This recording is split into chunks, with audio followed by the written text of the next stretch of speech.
हा आता चांगलं. किती वर्ष राहिले? इथे जर 2.5 वर्ष झाली. अडीच वर्ष. मध्ये घरी कधी चक्कर मारता का नाही? ती काय म्हणते अरे ते नाकातनं जेवण वगैरे हा. त्या स्वरूपात होतं. मला बरं. जेवण वगैरे होतं. मग काय झालं, कसं काय ते सगळं गेलं?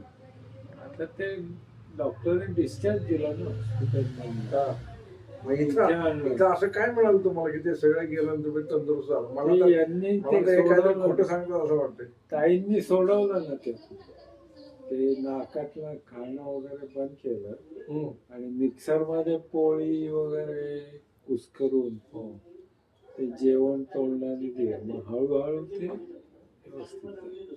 हळूहळू झालं. त्या महेंद्र सिंग कांबळेने आणलं. हा? महेंद्र कांबळे म्हणून एक इथे नोकरीला होता हा. त्याच्याकडे म्हणजे आणि उचलून आणलं. त्यांनी कंडिशन नव्हती ना चालायची. ते असं पूर्ण बेड असं उचलूनच आणावं लागलं होतं. ते इथे असं बेड सोर झालं. त्याची जखम हळूहळू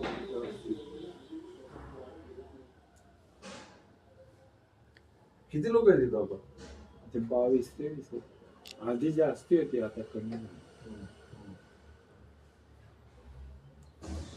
वय किती? म्हणजे 60. CWB असं पेन्शन होतं का? Central government. Central government. Upper central मोठमोठे प्रोजेक्टचे छोटे छोटे सगळे ते तयार करून दाखवायचे. मॉडेल मॉडेल होतं. मॉडेल्स खूप आहेत तिथे जगभरातल्या. मोठी धरणं आहेत ना, धरणाचे सगळे छोटे मॉडेल आणि कट मॉडेल. त्याच्यावर ते रिसर्च करून हं. तो ते अभ्यास करून त्याचे रिझल्ट जगभरात तो रिझल्ट पाठवतो. तुमचं काय काम होतं? मी ऍक्च्युली इलेक्ट्रिकल इंजिनियर आहे, पण मला इलेक्ट्रिकल पण मला इलेक्ट्रिकलचं काहीच काम नव्हतं. मी कॉम्प्युटर सॉफ्टवेअरचा डिप्लोमा केला होता, तर ते कॉम्प्युटरचं जास्ती काम. इलेक्ट्रिकल इंजिनियर कधी झालं तुम्ही? तेव्हाच झालं इथे गव्हर्नमेंट पॉलिटेक्निक. कधीची गोष्ट आहे?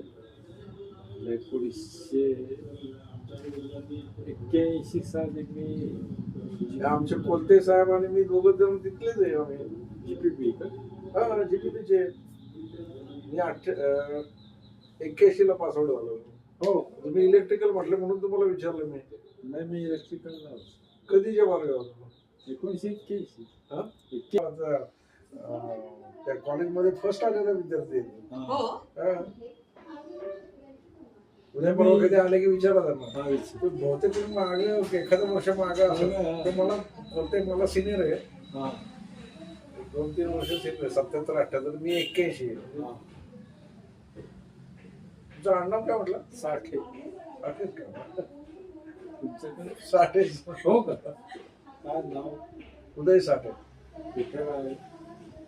मी राहिला आता नांदेड सिटीत. नांदेड सिटी. मी मुंबईचा आहे. गोवर्धन मंगल कार्यालय किंवा लेलेवाडा तिथे माझे काका वगैरे सगळे राहतात. तिथे मी राहायला होतो आणि तिथूनच मी इथे रुटीन तुम्ही आता सांगितलं आंघोळ झाली, हा, मग पुढे काय? आंघोळ झाल्यावर दूध पेपर आणतो मी. चहा होतो दूध आणल्यावर. सगळ्यांना चहा देतो. त्याच्यानंतर 8 वाजता नाश्ता होतो सगळ्यांना, रुग्णांना. त्याबरोबर या स्टाफला आणि यांना सुद्धा, ताई सुद्धा. तोच नाश्ता असतो. वेगळा असतो ना? रोज पोहे, उपमा. एकच असतो का दोघांना? नाही एकच. चांगलं. तुम्ही सर्व करताय सगळं? मी नाही. मग या इथे आहे ना. एम्प्लॉईड मुली आहेत त्या करतात. नंतर काय? 9 नंतर पुढे काय? 8 वाजता नाश्ता होतो. त्याच्यानंतर मग त्या मुली ते डायपर वगैरे लावलेले, डायपर चेंज करून टाकायचे कचरा पेटी.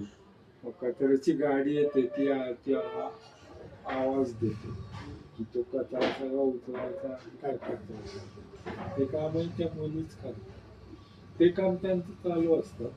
त्याच्यानंतर केर काढणं, फरशी पुसणं हे काम त्या मुली करतात. आणि त्याशिवाय सगळ्यांना ज्यांना शक्य नसतं त्यांना आंघोळही घालतात रुग्णांना.